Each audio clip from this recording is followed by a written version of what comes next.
Good evening. Welcome to PTV News Tonight.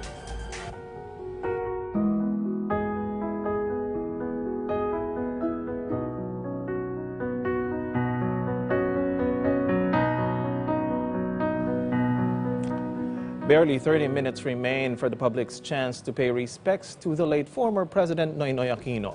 Tomorrow, the former chief executive will be laid to rest beside the tombs of his parents at the Manila Memorial Park in Parañaque City.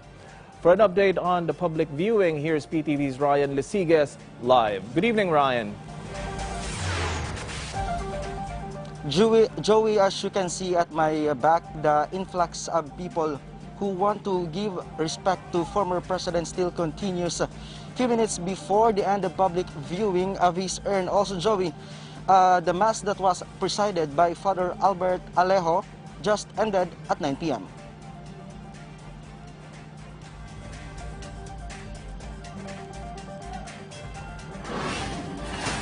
Hundreds of supporters of former President Noynoy Aquino came to Ateneo de Manila, where the public viewing of his urn was held. Simple folk, friends, relatives, and government officials joined in paying their last respects to the former president. Outside the Ateneo de Manila University, the visitors' grief and sympathy for the brave family could be felt.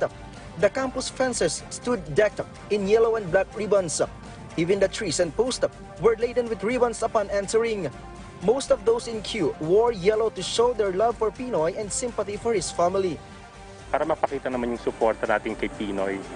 He has done so much for our country and we have to really recognize it kasi maraming nagki-claim ng mga ginawa niya. So I'm so very happy to see people lined up right now.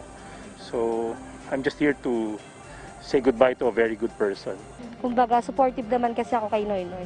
Since nung tumakbo kasi siya ng Vice President, tutulungan naman din niya kami sa mga ibang paraan. Siguro, kunyari may tao siyang inatasan, pag nag-report lang kami na nabaha sa amin, meron siyang tao na pinabababa doon. Tapos tinutulungan niya kami kung ano yung kaya niya, talagang mismong galing sa kanya. Unselfish and caring, this is how Noynoy was described by close friends. Apart from his siblings, former Senator Bam Aquino, Sonny Trillanes, Armed Forces of the Philippines Chief of Staff General Cirilito Sobejana, Secretary Delfin Lorenzana also showed up. Manila Archbishop Jose Cardinal Advincula and Papal Nuncio Archbishop Charles Brown also attended and led the urn prayer for former President Aquino. In the afternoon, Vice President Leni Robredo, Executive Secretary Salvador Medialdea, MMDA Chairperson Benhur Abalos, and NTF Deputy Chief Implementer Secretary Vince Dizon also paid their visits and last respects. Very personal for myself and the children kasi meron kami very personal relationship with him. Pero siguro yung mas bigger than the personal loss is yung loss sa bansa natin. Alam natin kung gaano kagrabing sakripisyo yung ginawa niya. Hingi tayo ng advice sa kanya. Sometimes magdedebate kami, pero or sometimes hindi kami magkakasundo sa mga pulisiya, pero hindi siya away, no? Talagang siya, balitaktakan ng aming isipan tsaka ng aming pananaw sa mga bagay-bagay, and we would always end up na may consensus naman, no? I think yung pakiramdam ng maraming tao is mamimiss natin siya. Former President Aquino was awarded full military honors by the Armed Forces of the Philippines.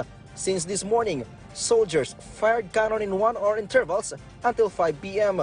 In his funeral and interment tomorrow, he will be given a 21-gun salute, a time-honored tradition by the Armed Forces of the Philippines in recognition of their former Commander-in-Chief. Joey, at exactly 10 in the morning tomorrow, there will be a funeral mass here at the Church of Jesus. This will be presided by Archbishop Socrates Villegas. Joey, after the mass, the urn of former president will be immediately depart and will be brought to Manila Memorial Park in Sucat, where he will be laid to rest. Joey.